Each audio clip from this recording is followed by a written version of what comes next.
Welcome back to your hour. Nicholas St. John joins us today. He's the author of Human Viral Infections and 9 Things You Can Do to Smack Them Down. I always have to look at it because I don't remember that title. You think I would? It'd be nice for me to be able to come up with something short, but if I wanted to put down just viral infections, but everyone goes to computers, so I had to put the human in it, and so yeah. Wouldn't mind having a shorter title, but I haven't been able to come up with one that made sense yet. So you've got some information on the vaccine debate that's been going on? Right. I mean, one of the local stations here did a segment, actually 2 segments, one at the 6 o'clock and then again at 10. At 6 o'clock, they went through and talked about the people who have had the exemptions. And so there's 2 categories. There's religious, and then there's medical. Okay. And if you listen to the rhetoric, if you listen to what the talk is, it sounds like the anti-vaxxers, those who are afraid of vaccines harming their children, is huge.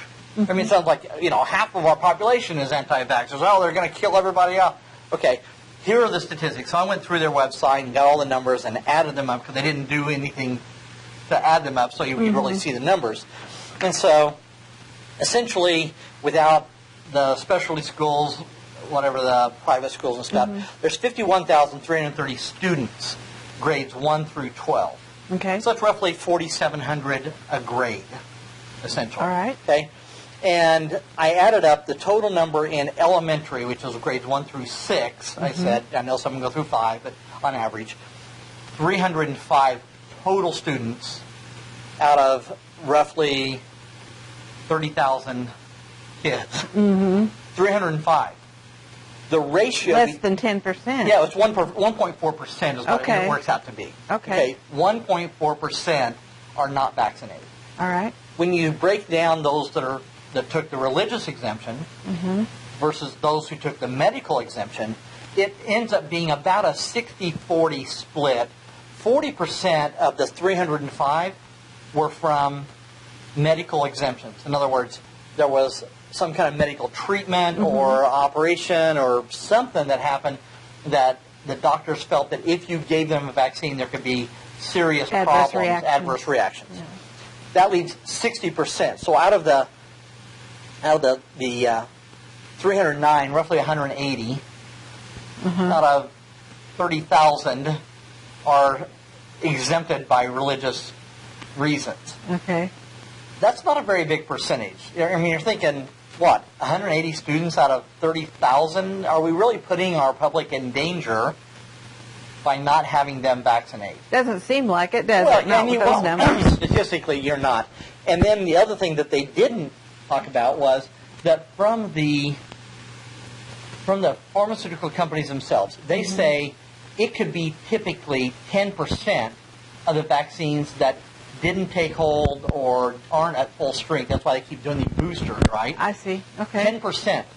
Well, put 10% in against this 1.4%. And out of 30,000 students, we got 3,000 walking around that essentially have no protection or diminished protection of the same things. And they're all going, 180 are going to kill us all. Well, I'm thinking the 3,000 are going to kill us all, right?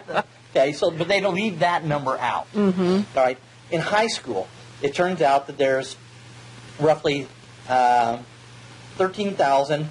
It's 139 have taken the exemptions, either medical and religious. Again, it comes out to about 60-40. And so that's 1% of the population. So we're running 1.5% of those. And so when you hear someone come out and go, oh yeah, 6%, 8%, 18%, 25%, I have no idea where they're getting those numbers because statistically, statistically, from the numbers that this show came up with and off of their website based on their information of how many students are in the school, I extrapolated out on average per year, and then you run the numbers, and it's 139 out of the 113,000 that are exempted, of which 40% of that are medical. And yet you take the 10%, that's 1,300 that are not fully immunized because their system didn't take. But how do you know that? I mean, how do you evaluate whether or not their systems didn't take the vaccination? Well, and that's an interesting point because they really don't. When was the last time you got your child vaccinated? And then other than they come back, there's a thing called titration. You can go in or titer, and you can do the titer test, which I don't know what it costs. It's probably cost prohibitive, so people don't do it. But they can tell you what percentage of antibodies have been built up in your system for each one. But you have to do a test for each one. So you do mumps, measles, rubella, polio, diphtheria, tetanus, whooping cough? Whooping cough, pertussis, yeah. Okay. So then I went in and did a breakdown. So here's how deadly these diseases are. Whooping cough, 0.04% mortality rate. In other words, one person out of every 2,400 who get whooping cough die, and 50% of those are children under 3 months old, which can't get a shot anyway. Right. Okay. And they just haven't had time to build up any immunity. So now they give the mother, while she's pregnant, a shot for pertussis that's supposed to go through the system and get into the child while they're pregnant. Okay. Is that dangerous? You know what? Who knows? Oh, okay. I'm going to tell you, don't take it. You know, they list all these. If you're pregnant, don't do this. If you're doing this, you know, and then they go, we're going to stick a needle in you with a whole bunch of stuff in it that we're not going to tell you about, and we're going to hope that it helps your child not die at a 0.04% of those who get whooping cough. Okay. Okay, that just sounds ridiculous. It does. Okay. Measles, 0.015%. That's one person out of 6,800 that dies. These are inconvenient. Now, the whooping cough, there is, again, all of these things, the problem is that they say there's only one way to treat it, and that is with a vaccine. But as I keep attesting to, and research has found, that if you can do vitamin C megadosing or sodium ascorbate increasing, which you can give a baby a shot, and you can, and they already have the numbers worked out, giving one child with a whooping cough, half a gram of, or 500 milligrams of sodium ascorbate in a shot would probably cure whooping cough. Stop it in its tracks. Mumps, 0.001%. That's 1 in 10,000.